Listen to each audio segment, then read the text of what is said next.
Goeiedag en baie welkom by sessie 12 van module 4, waar ons praat oor die gebed van 'n disipel. Ons is nog altyd besig om te kyk na Brother Lawrence se riglyne en wat ons by hom kan leer oor wat dit beteken om in God se teenwoordigheid te leef.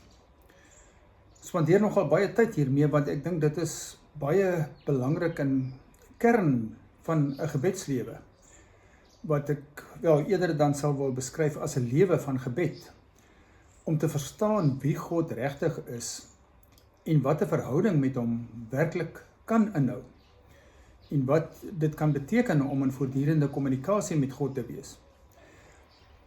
Brother Lawrence sê dat hy hierdie lewe aangeleer het gebaseer op 'n paar goed wat hy absoluut met sy hele hart glo. En ek wil vir jou vra vanoggend of vandag of jy dit ook werklik glo. Want as jy dit werklik glo, behoort dit ook 'n baie groot impak op jou lewe te hê. Maar ons kan so maklik sê dat ons iets glo, terwyl ons optrede en ons dade en ons manier van doen wys dat ons dit nie regtig glo nie. So dink goed hieroor na. Die eerste ding is, hy sê ons kan maar glo dat God werklik in ons kom woning maak het. Dat hy in ons leef. Glo jy dit?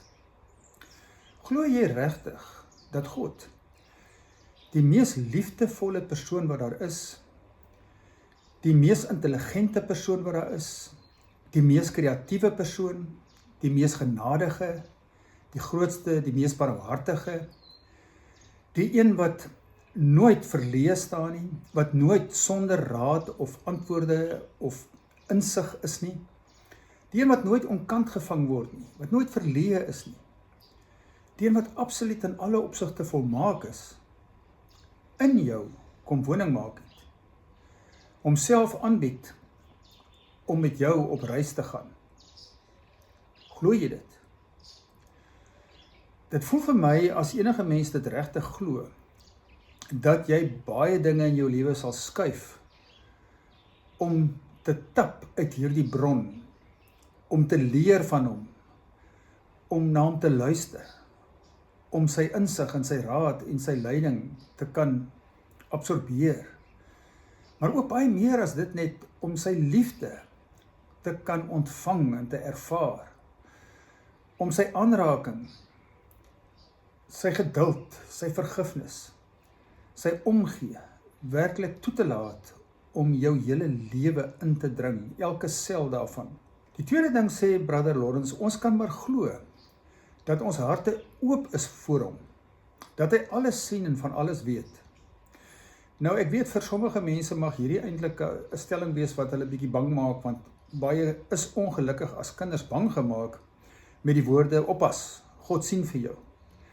Wat natuurlik so jammer is, so verkeerd is, want mens kan nooit sê oppas, God sien vir jou nie. Jy moet eintlik sê ontspan, God sien vir jou. Jou hart is oop vir hom. Hy weet alles van jou af. Hy ken jouself beter as wat jy jouself ken. En hy bly lief vir jou. Hy is nog altyd besorg oor jou. Hy wil nog altyd homself met jou deel, al sy goedheid met jou deel. Want God kan nie anders as goed wees nie. Psalm 119 sê, U doen goed, want U is goed. Dit is wie God is. Verder sê Brother Lawrence, kan ons glo dat God self genoegsaam is. Met ander woorde, hy het geen behoeftes nie, hy het geen gebreke nie, hy het ons nie nodig nie, hy het niks van iemand nodig nie, hy is self genoegsaam.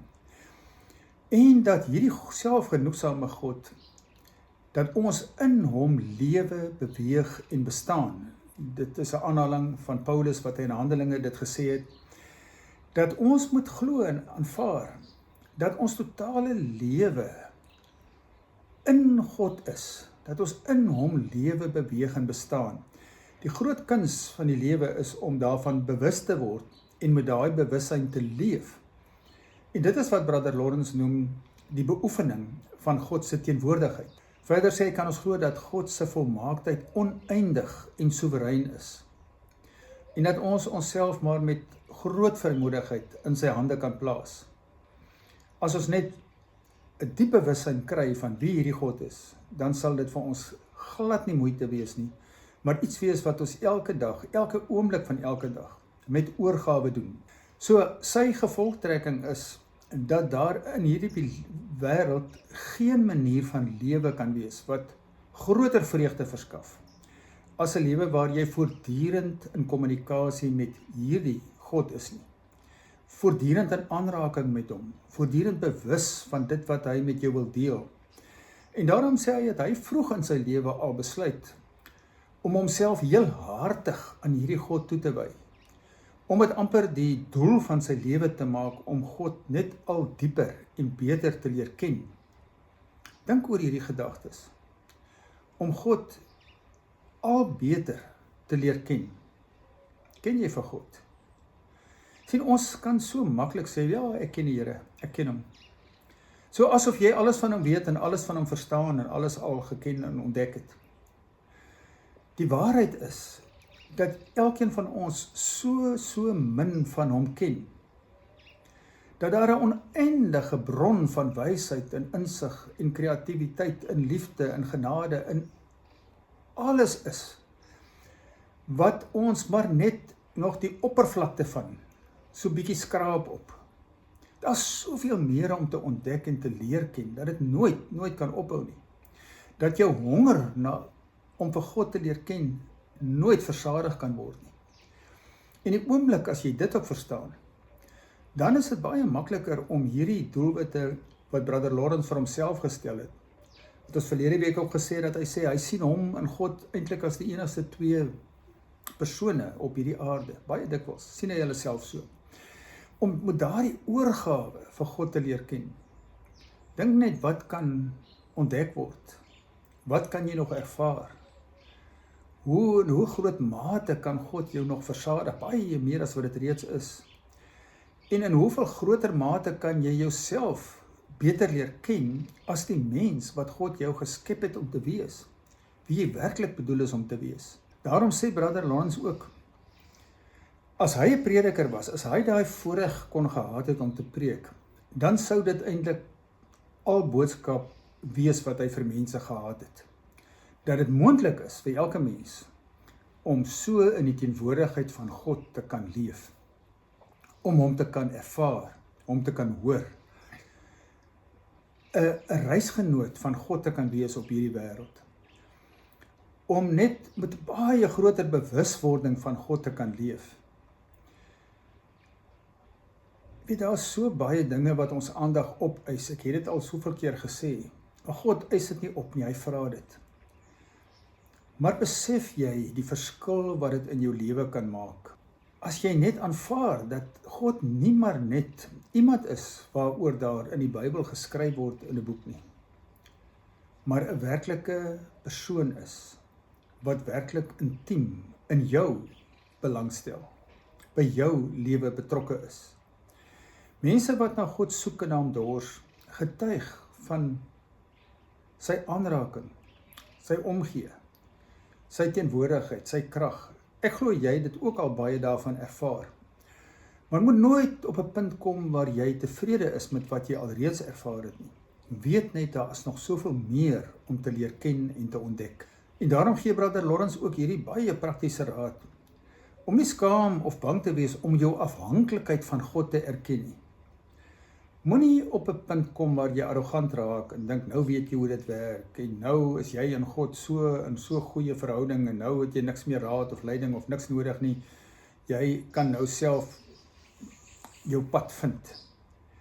Nee, ek meen, hy het dit verlede keer het ek ook genoem dat hy dit sê, onthou dat God die mees onafhanklike een is waarvan jy die mees afhanklike een is. Om altyd jou afhanklikheid te erken. En daarom gee hy ook hierdie praktiese raad, net om jou in hierdie lewe te help inlei en dit met groter bewuswording te leef, om dwars deur die dag, gereeld, met kort gebedsfrases net jou hart voor God oop te maak. Nie gememoriseer nie, nie geforseer nie, maar regtig uit jou hart uit, om net vir hom te sê, Here, ek is lief vir U. Dankie Here dat U by my is. Dankie dat ek nie alleen is nie. Here, dankie vir hierdie mooi prentjie wat ek nou sien. Ag, wat dit ook al mag wees, daar is so baie dinge wat jy kan leer om spontaan met hom goeders te deel. Ek het dikwels vir mense gesê, as hulle kom vir 'n stil retreat daar by Shema, dat hulle baie gaan beleef en sien en ervaar wat hulle wens hulle kon met iemand deel. Deel dit dan met God. Dis nie nodig om altyd met iemand anders hier wat jy sien, 'n mens dit te deel nie. Deel ook met die Here daai dinge wat vir jou kosbaar is, wat vir jou mooi is, wat jy dankbaar voor is. Leer om alles met hom te deel. Jy sien, dit raak dan net 'n spontane manier van lewe, waar God werklik teenwoordig is in alles. En dit is waaroor dit gaan in die beoefening van God se teenwoordigheid.